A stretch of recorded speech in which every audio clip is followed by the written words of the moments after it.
You ask Tiger to solve. This deals with linear equations with one unknown. The final result is x equals -14.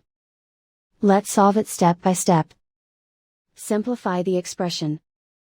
Expand the parentheses. Simplify the arithmetic. Multiply the coefficients. Swap sides.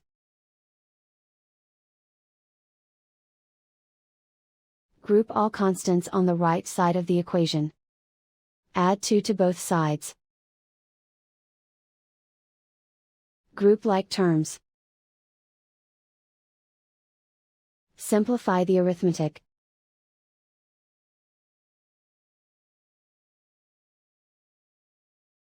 Isolate the x.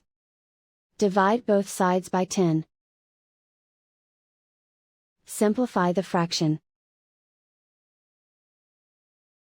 Find the greatest common factor of the numerator and denominator.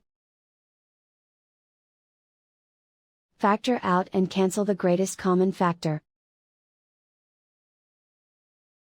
And so the final result is x equals -14.